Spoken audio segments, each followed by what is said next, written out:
I think we are live. I can see that the participants are joining. I'm so sorry for the wait, everyone. We had some technical issues, and we are still waiting for our third speaker to join, who is Shukria Barakzai. But in the meantime, there will be a anonymous poll which will pop up on your screen. It would be great if you could fill that out. We just want to collect some data to understand what inspired you to join us today, or where you're joining from today, sorry.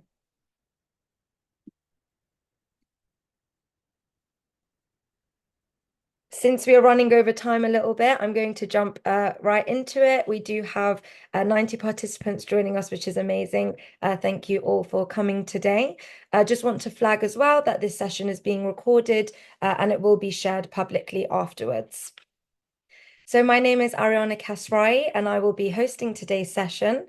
I'm Campaigns Officer at Amnesty Feminist Network. For those of you who don't know, we are a UK-based activist group that focuses on defending the human rights of women and girls wherever they're denied. Welcome to our first webinar. This is in line with the launch of our new campaign, Rise with Afghan Women, which we launched on the 15th of August, so just about 2 weeks ago. It has been 3 years since the US withdrew their troops from Afghanistan, allowing the Taliban to regain control of the country. And since then, we've unfortunately seen the Taliban's commitment to abhorrent human rights violations against vulnerable groups across Afghanistan, the most notable being women, of course. The Taliban have systemically stripped women of their rights, education past the age of 12 being the most recognized loss, but women have been denied the right to work, move freely, participate in public life, and of course, to protest against this regime. This has left over half of the population marginalized and silenced. Only last week, on the 21st of August, the Taliban issued a new set of laws to, in their words, prevent vice and promote virtue. Article 13 of this relates to women, stating strict requirements for women, including veiling their face and body at all times to avoid tempting others. A woman should also not be heard singing, reciting, or reading aloud in public, as her voice is deemed intimate. These laws are based on the Taliban's extremist interpretation of Islamic or Sharia law. The purpose of today's webinar is thus not only to raise awareness on this extremely relevant and grave issue, but to give the stage to leading Afghan women who are advocating for women's rights through their respective streams of work. I am therefore honoured to introduce our expert speakers, Samira Hamidi, who is Amnesty International South Asia campaigner, Zahra Joya, who's journalist and CEO and founder of Rukhshana Media, and Shukria Barakzai, who I'm glad to see has been able to join us now, despite the technical issues. And Shukria is a pioneering politician and activist. Our speakers will explore critical themes surrounding the deteriorating situation for Afghan women, the critical experience of underground media reporting in Afghanistan, and the role of the international community, and more. We have 1 hour and each speaker will have around 10 minutes to offer their insights. At about 8 minutes, I will give speakers a reminder when they have 2 minutes to go. So sorry in advance for interrupting you. And we will end the session with some questions from myself, and we'll also open the floor to questions from the audience. Please note that comments in the chat box are welcome, but a separate Q&A box will appear later for questions specifically. So to begin our discussion, I'm very grateful to introduce Samira Hamidi, who, as mentioned, is Amnesty International South Asia campaigner. She is an expert in international human rights law and campaigns addressing human rights violations in Afghanistan. Samira is the founder and former chair of the Human Rights Defenders Committee and has received several awards for her work on human and women's rights. Thank you, Samira. Thank you so much, Ariana and Amnesty Feminist for organizing this webinar, which is actually a start of a very exciting campaign to support women and girls in Afghanistan. And I'm truly grateful. I'm equally happy to share this space with Shukria Barakzai and Zahra Joya, two of very dear colleagues, and I may call them friends. And most importantly, I would like to thank everybody who has joined today's webinar. This is a critical time once again for women and girls in Afghanistan. And as Ariana said, just last week, we saw the Taliban putting a stamp to their 3 years of draconian actions against women and girls. I thought to while of course I'll discuss in terms of what has changed for women and girls in Afghanistan since the Taliban has taken over. I thought it's my responsibility to actually take back those who are in this webinar to briefly tell them where women and girls were before 15 August 2021. It's always very important for us not to forget the past. Before 15 August 2021, women and girls did not have a perfect life. Everything was not the best, as I would say, but women were part of everyday life. Women were politicians. They were part of government system. The women in civil society was the most vibrant. Girls had access to education. Women used to get a lot of scholarship for bachelor's degrees, master's degrees, PhD, who used to finish their studies and go back to Afghanistan to pursue what they had learned in their degrees. I am one of those. I did my international human rights law degree from here, from the UK in 2013, and I had so many people telling me, "Don't go back, seek asylum, stay here, get a British passport." And my response was, I came here to study because I need to understand international law and go back and work for women in Afghanistan and for people in my country. So what happened to us when 15 August happened, when the Taliban returned to power? The Taliban has basically turned Afghanistan into a prison for women and girls.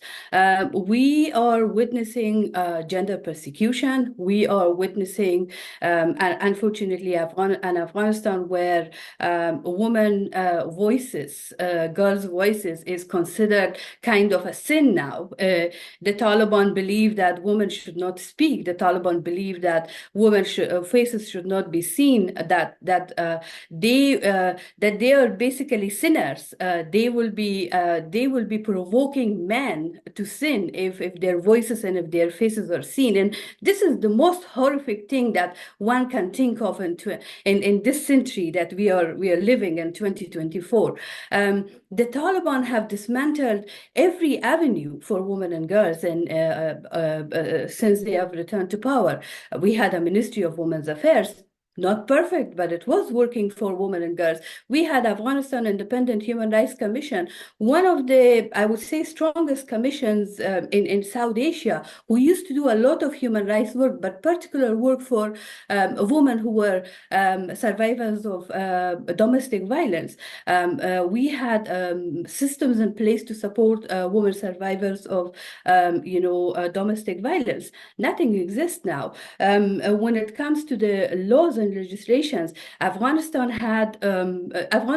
actually had a constitution that used to be considered one of the modern constitutions, guaranteeing equality between women and men in Article 22. That constitution does not exist anymore. Similarly, a huge achievement that we women used to refer to was a law that was criminalizing violence against women strongly for the first time in Afghanistan. So basically, the Taliban have dismantled or cancelled all the laws and legislations and policies that were in supporting the cause of women and the needs of women in Afghanistan. in return, they have issued over 70 decrees, most of whom are directed to women. Most of these decrees are limiting women or basically imprisoning women. And the latest one is the last week that I just don't want to go really into the details of it. I'm sure other colleagues will speak about it. The Taliban also believe that any woman who say no to them, who resist them, who question them, who reject them, are their enemies. They call them they call them Western puppets. They call them women with no dignity. They call them women with no religion, and that's where, unfortunately, in the last 3 years, we have witnessed dozens of women protesters being detained, tortured. Their families have been detained, imprisoned, and tortured with them. Women have been forced to sign documents not to speak out on what they have gone to within the prisons. The Taliban basically do not like critics. The Taliban is a group that believe that their fundamentalist approach to rule Afghanistan is what everybody, especially women and girls, should accept. When the Taliban took over, I think my last point would be when the Taliban took over 15 August 2021, there was a lot of international communities statements and observations that they are new. We need to give them time. They need to adjust. We also heard the Taliban saying, "Oh, we respect human rights. We respect women's rights. We need time. We are working on enabling the environment and setting the space for girls' education, for example. We will allow women to continue working and so many other things." But 3 years down the line, the Taliban basically now say women and girls, any discussion in relation to women and girls is an internal matter. This has nothing to do with international community. They also reject that they are violating the rights of women and girls. They also reject that they are violating international human rights laws, that Afghanistan is signatory of several of these international laws. It's remaining. I'll in the 2 minutes that I have is I think it's very important for me to say that we Afghan women, we are extremely disappointed with international response when it comes to addressing overall catastrophic human rights situation in Afghanistan, but particularly when it comes to situation of women and girls. The response that we have seen from international community has been divided. It has been unprincipled, and at times it has been harmful. We have also seen sometimes international actors use our diversity against us, and they accuse women for being divided. I want to quote one of Afghan women that I was running consultations for 15 August work that we did at Amnesty International.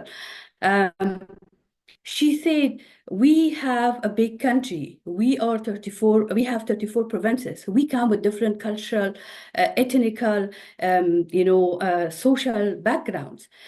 How come the world want us and expect us to be speaking the same and to be thinking the same? And how come the world think that if we don't speak for them, we are not united?" And unfortunately, that's a reality that we have in Afghanistan today when it comes to the international response. The latest action of international community was June Doha meeting, where the United Nations decided to host the Taliban, but exclude women and exclude civil society. They also decided not to include any agenda in relation to human rights and women's rights. And we, while there's a lot going on, while there is a lot of advocacy, there's a lot of protests, there's a lot of online and offline work being done by women themselves.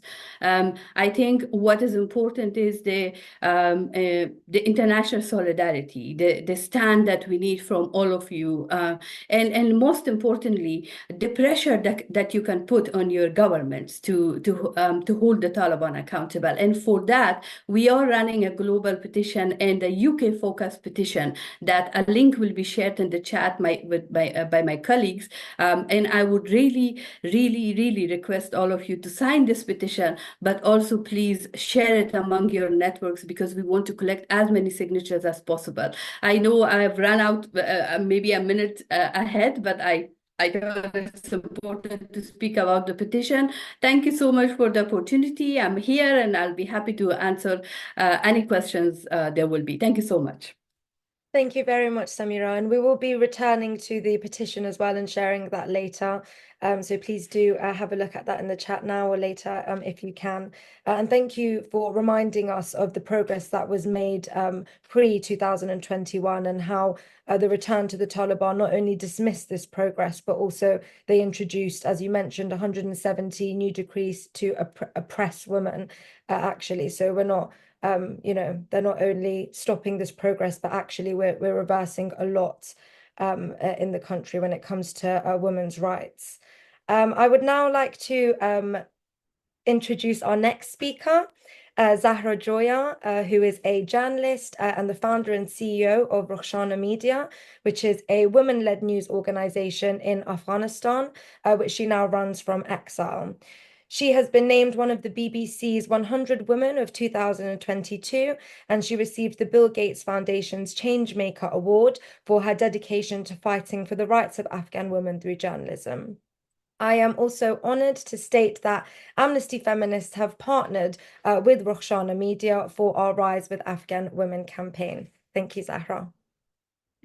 Thank you, Ariana Jan, and hello to Ms. Barakzai and Samira Jan and all the participations here today. Thank you for joining us. Good morning, good evening, or good afternoon, those who are joining us from European countries. I think I'm glad that we have heard from Samira Jan. She described very well the situation of Afghan women, especially. But it's really difficult to to talk repeatedly about what is going on in Afghanistan. I know you have probably heard about the struggle of Afghan women, and perhaps it feels overwhelming. But we, as Afghan women, are tirelessly working day and night to keep the world informed, while Afghan women are currently the most visible victims of fundamentalism. This threat is not confined only in our border, right? The risk of this oppressive ideology spreading is very real, and it could impact more on more than just our country. So I think our fight is not just for our own rights, but also a warning of the bigger dangers that unchecked extremism poses on everyone. So as Afghan human rights and women's rights activists have emphasized that Taliban have established a system of gender apartheid in Afghanistan, I believe they are right. They are correct. That what is in what the people of Afghanistan, especially women and girls, have experienced over the past 3 years is absolutely an exceptional situation that cannot be founded elsewhere in the world.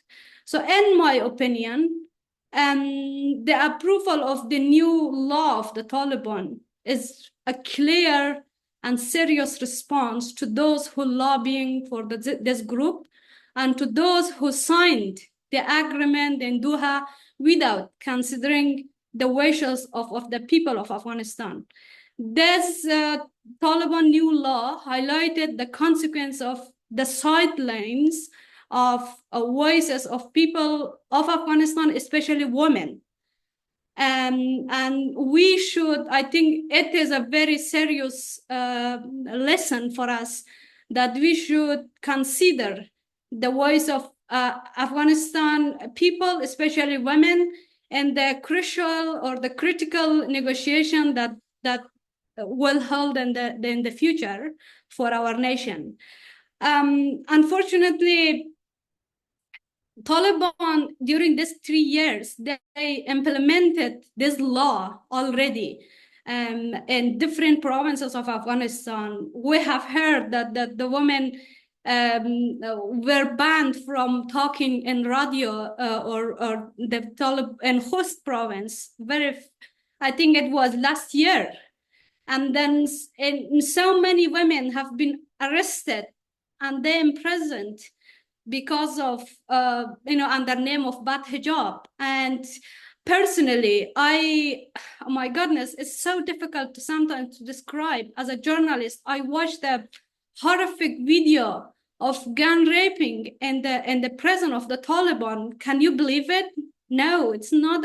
It's unbelievable that they have the songs of Islamic, and this is absolutely unacceptable for all people, especially I think the Islamic countries and the others that they have very common values.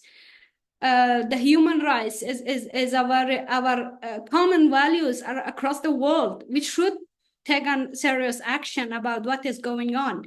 So basically, what Samira Jan said, what is happening can be described as a full-scale war against women that months ago, I wrote an article, a piece about this, and I explained how women are in Afghanistan, they are in a war with their empty hands. And I think we should take some serious action. This is really important for us. And we do not forget that Afghanistan is a very diverse country in terms of religious, culture, political issues, and with different religious groups. I don't know how the Taliban give themselves this right to issue the new law. In Afghanistan, we have Shia, Sunni, Hindu, Sikh, even we have Christian people. So according to those religious beliefs, of those different beliefs, I think women are not supposed to be imprisoned in their homes. And it's the women and girls, they are not supposed to be deprived from fundamental rights. They're not supposed to be cover the whole their body. My voice is not a private thing, it is my fundamental right to have to, we have to raise our voice. We have to talk. We have to discuss about the problems in Afghanistan. Of course, there is not only internal problems. We have so much other problems around the world that is coming from this country, unfortunately, and there is not only Taliban as a terrorist groups active in Afghanistan. Several terrorist groups are active in Afghanistan, and who want to pay this cost? First of all, Afghan women, they already paid a high cost. Like it's 3 years. This is a completely circle of that they are out of the circle of education period. So how we can consider convince ourselves that our girls, sisters, and mothers, that they are deprived from fundamental rights. So I don't know how much I do have time. I think this is a important. You have 3 minutes left, Zahra. Okay, great. I think this is also always a question how we can do. It is really important that we should make sure that we have heard the voice of Afghan women and girls and the other marginalized groups in Afghanistan. And obviously, the Taliban are seeking for international recognition, international legitimacy. So one of the very simple things that the international community can do not trust on the Taliban anymore, and do not get engagement with the Taliban anymore. These groups are all against human. Honestly, these groups are they are doing is completely against all the human values. So we should think, and we should retake another plan and action. Thank you. And if there is any question, I would be happy to respond. Thank you very much, Zahra. I think one of the key points which I took from what you said is that this is a war on women. And I think I know this is something that many women in Afghanistan knew would be the situation when the Taliban came back into power, and they were having these conversations and urging the international community to listen to them. However, as they don't have a strong political decision-making power, and we see that continues now, as you mentioned, and as Samira Jan mentioned as well. They are not sat in any of the agreements and the Doha agreement and the negotiations. It's extremely unfortunate that this is not being recognized from the people that it is actually impacting the most. I would now like to, last but certainly not least, introduce our final speaker. I'm proud to introduce Shukria Barakzai, who is a politician, human rights campaigner, award-winning journalist, and Muslim feminist. In 2005, she was awarded Women's Hours Woman of the Year for her contribution to fighting for the rights of Afghan women.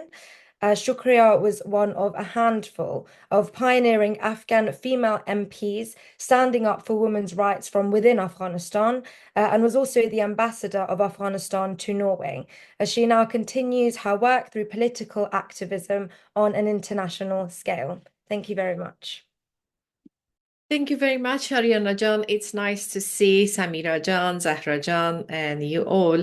And thank you so much for the other participants that they really seriously thinking about women, about feminism, which is, we all understand feminism is an interdisciplinary approach to the issue of equality, gender equality and equity, and through to the political and social activism. And beyond that, when we are a human being, it is very important to consider and to think as a human, no matter which part of the world we are living, but as a woman, what is our duty and responsibility towards other women, no matter what's their race, color, country, and religion. In the case of Afghanistan, when you read, I think when I was drafting constitution, I also help other countries when they came and they approached and they seek the knowledge and experience I had in my country back. As a law mother, today we are talking about the other laws where existing in a country without having a constitution. So the regime of Taliban, they don't have any interpretation or definition of whom they are and what is their system, how they are governing the people, and what is that social contract between citizens and the state.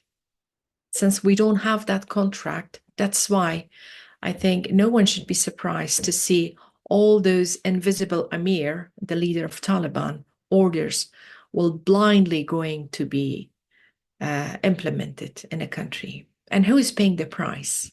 Rightly, Zahra Joya and Samira Joya mentioned the people of Afghanistan and particularly women in Afghanistan. But I'm surprised how the international community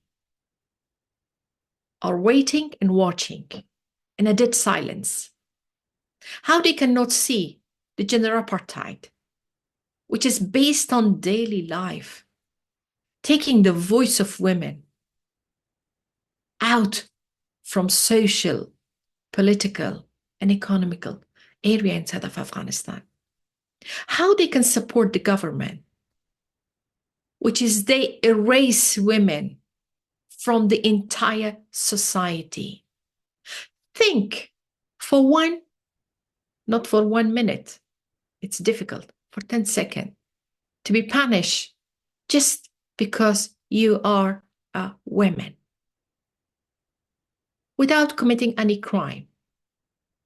Just because of your gender, you're not allowed to go to school, you're not allowed for higher education, you're not allowed to go to park, you're not allowed to go to beauty salon, you're not allowed to go without male chaperone out of your house, you're not allowed to travel. You must cover your body, your face, and your voice. Even your voice is banned. Is that a life? Is that what humans deserve in 21st century? Is that we were being activists or doing activism for that? Is that we are the one paying high respect to human, and our governments and our politicians are coming with the big banners of human rights and blah, blah, blah? No. Allow me to say what I learned in the past 27 years in theory when it comes to in practice in Afghanistan, particularly at the moment, it's been failed. Even those countries with a feminism foreign policy, they keep themselves quiet. And on the other side, they're even ready, not only engagement with the Taliban, to hand over Afghanistan embassies in their country to the group of Taliban. Is that what we deserve? Is that what humanity means in 21st century? Is that what feminism is? Where's the feminist? Where the collective effort? We cannot see it. After all the struggle in the past 3 years, yet we've been failed to say what is going inside of Afghanistan. It is gender apartheid. Recently, hopefully, this September, coming September, next month, we will be able at least to have a baby step access to justice through to the CEDAW conventions, even not through to the Rome Statute, which is what is Taliban are committing and doing. This is crime against humanity. So we have to step back and zoom out. What we did wrong. A country where 3 years back was fabulous. A country where their target was that at least in the civil servant, 30% women must be their employees. A country where women were decision maker in the level of minister, ambassador, member of parliament, independent commissions, mayors, governors, and etc. A country with a vibrant freedom of expression, free media. Today we don't have it. A country where guaranteed equal rights for men and women through to the Constitution. So those steps back are achievement or a failure. I think I myself, I don't want to judge everyone. I think I'm a great loser. After non-stop 27 years fighting for rights of human being, and still I'm on my first step. Still, we cannot restore what we achieve. Still, I have to say, as a woman, I'm proud about my gender. And my voice is not something that you called haram or my face. It's my body and it must be my choice. And still I should struggle. Allow me to be educated. Allow me to be part of the society. Don't take the rights of me as a human being. Well, nowadays it seems to me the women of Afghanistan are not only the second or third citizens. They've been removed and erased to be called citizen, to be called they're alive. Because the Taliban approach to us is not as a human, it's just as an item. We become an item for them. Minutes to go. All right.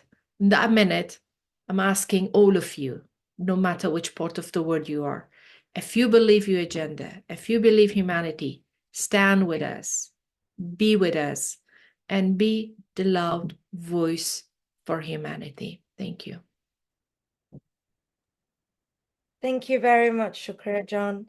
I think it's an extremely key reminder for feminists around the world who claim they are feminists to really take the situation of what is going on in Afghanistan as very seriously and as a priority. And just a reminder to all women around the world and all humans around the world what their duty is to their human counterparts, no matter where they are. Also, the lack of support from the international community and actually their continuation to engage and support the Taliban, despite their fear that they don't want to legitimize them, they continue to engage with them. And so what does that say to us? Thank you very much to all of our incredible speakers for their insightful contributions today. Of course, without you, this webinar wouldn't be possible, and your perspectives are crucial in helping us understand the complex and urgent situation for Afghan women today. So we are now going to jump into the Q&A section of the webinar. I can see that we have questions in the box waiting for us, but I would like to begin with one, which hopefully you can all give me a very brief answer to. It's just to warm up the crowd, really.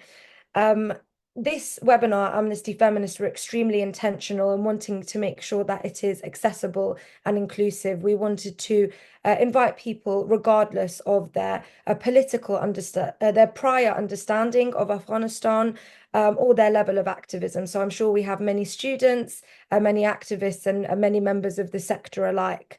But just a broad question, which hopefully the audience will find helpful, is what strategies can activists outside of Afghanistan take to support Afghan women during this critical time? I know a couple of you have mentioned this already, but if we could go into a little bit more detail, that would be really great. I'm not sure who would like to begin. Maybe I start with you, Samira Jan. Yeah, thank you. I was also reading some of the questions, so hopefully this will also address those questions. I think you need to hold your governments accountable. You need to show them that you are watching the situation in Afghanistan, particularly the situation of women and girls. That is, you have a lot of power and you have a lot of leverage on your governments. And with the changing environment in the world, with Gaza war, with Ukraine, and with so many other crisis that has kept emerging since 15 August 2021. we are unfortunately concerned that the international community don't care about Afghanistan and plight of women and girls anymore. The promises that they made in 2021 August when the collapse happened, and also let's not forget, they invested for 20 years in Afghanistan. They supported millions of women and girls in education and leadership and politics and justice sector and higher education and so much more. And then they just left. Then it looked like it was their business for 20 years for some reason, and suddenly in blinks of eyes, it wasn't their business anymore. And I think that's where you need to ask your governments questions. Why did you invest for 20 years? Why did you spend our tax money on Afghan people, especially women and girls, and now you don't care about them? So I'll say this briefly and hopefully come back with more later. An extremely important and valuable point to remind people. Thank you, Samira. And I'll go to Zahra next. We'll go in the order of the speakers. Thank you very much. I think this is a very good question. Afghanistan is a part of the world, and it has been an active part of United Nations, and we have lots of legal options that we can put pressure on the Taliban. Basically, one of the United Nations mandate is to protect the human rights everywhere across the world. So Afghanistan is not, the line side of a country, but unfortunately, because of the Taliban behavior, it will be marginalized, that we have seen during these 3 years.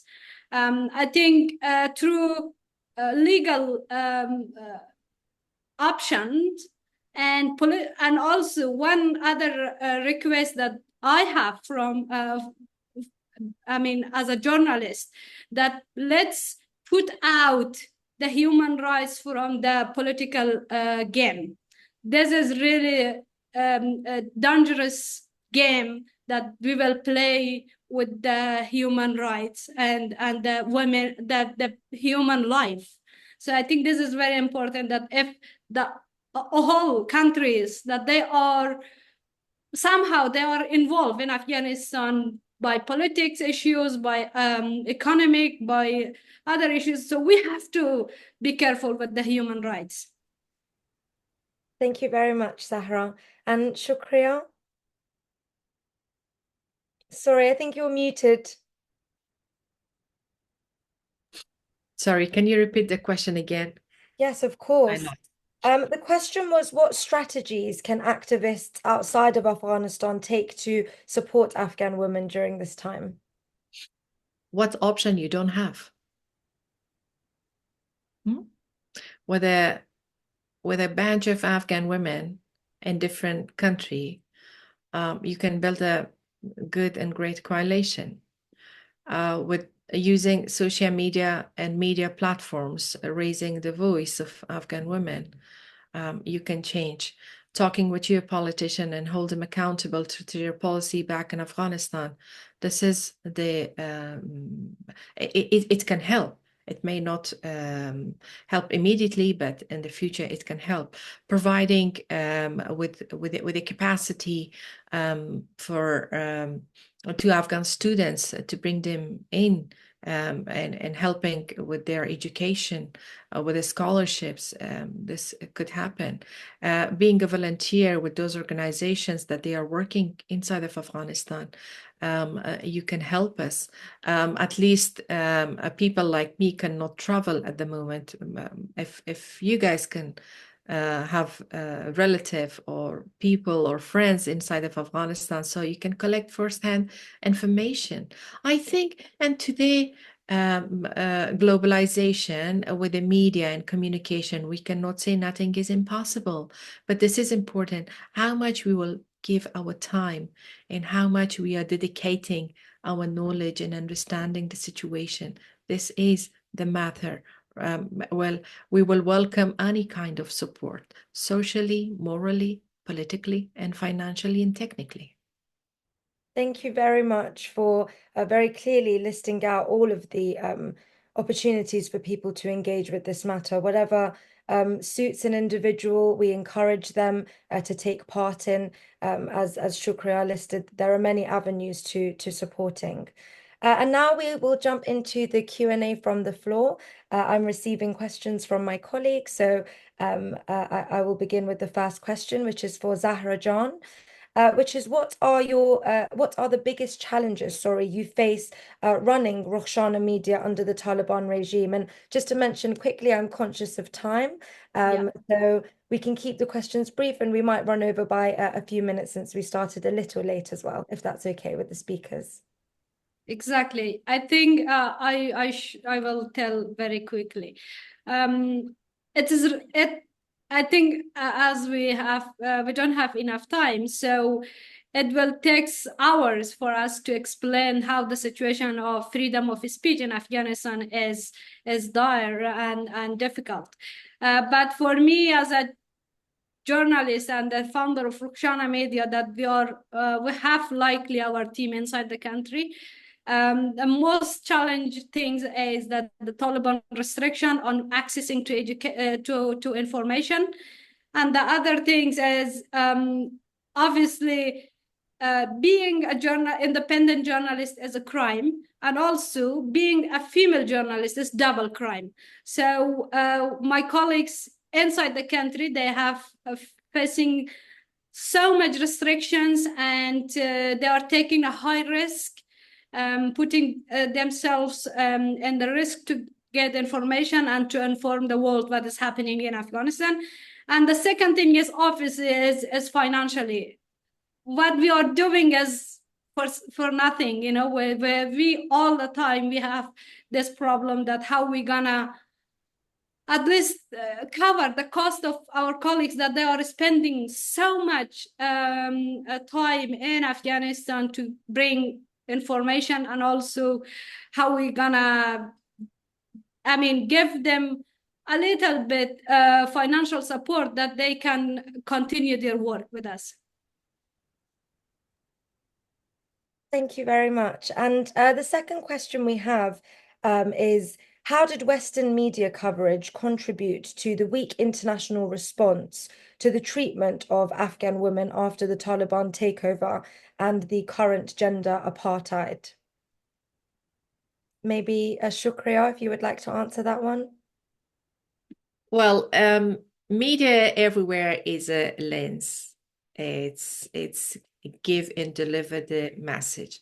And I think if that weak and that kind of advocacy and lens could be used as a tool of pressure and awareness, of course, and to broadcast what is exactly inside of Afghanistan, it may change a lot of policies back.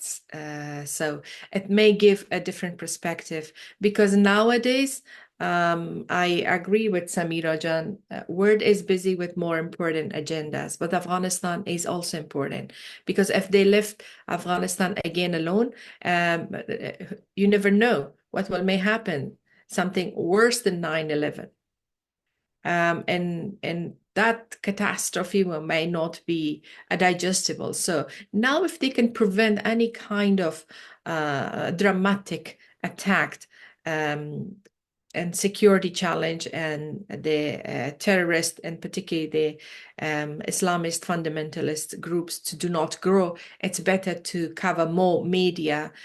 Media leverage and a free word is one of the valuable leverage, and I hope that week in that kind of activism will work well. But we also should remember, when the international media are traveling inside of Afghanistan, sometimes they're banning some journalists was been in prisons, even well-known Western journalists and Afghan journalists, of course, more than hundreds now they are in the prisons.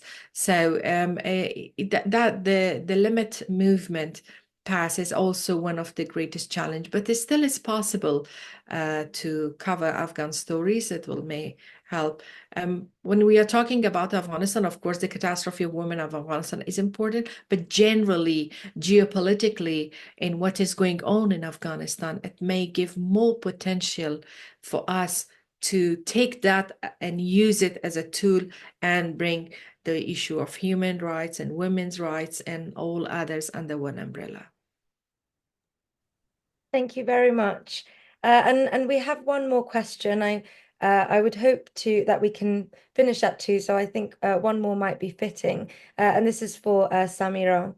And that is, now that the UN Special Rapporteur on the situation in Afghanistan has been denied entry into the country, how can the international community monitor what is happening there? Thank you for that question. See, the thing is, not all UN special rapporteurs are allowed to go to the countries that they are assigned to investigate and to report from. It has happened to special rapporteurs in Iran and Bangladesh and some other countries. So as much as it is very unpleasant, and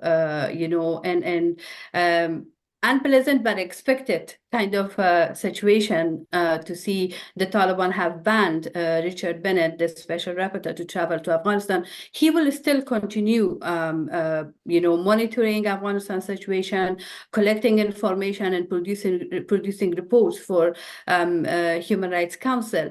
I think the other avenues are us, the international human rights organizations, that we have, despite of the fact that we don't have our presence inside Afghanistan, we do have our networks, we do have our contacts inside Afghanistan, and this is another way of how we are bringing the information out from Afghanistan, and we not only report on human rights violations, we do proper investigation. We make sure we verify the incidents, and we make sure that these investigations are part of a documentation process for the future accountability mechanism and for the future justice. And finally, I think it's extremely important to also acknowledge the presence of civil society and women protesters and women human rights defenders inside Afghanistan. With all the repressive laws, with the Taliban's reprisal, with the Taliban draconian actions against civil society, against human rights defenders, against media, as Zahra Joya was speaking, there is still a lot of mobilization. There is still a lot of work going on the ground. And as somebody from Afghanistan, as somebody who has worked very closely inside Afghanistan, when I was living and working in Afghanistan until 2018, I think it's very, very important that we engage with those inside Afghanistan, and we hear to them, we give them the space, and we work with them. COVID has taught us that anything is possible online now. You can engage online, you can do a lot of work online, and that's where, of course, we have to be very mindful of their security, that we do no harm anyone. Of course, we have to use safe spaces. We have to make sure that there is a trust and there is mutual respect, that we don't put anyone at risk and danger, but there is a lot of avenue, there is a lot of opportunity, and there are a lot out there inside Afghanistan that I have a huge respect for their bravery and for the work that they're doing. Thank you very much. Thank you to all of our speakers and all of the members who sent in a question. You have provided us with a lot to think about.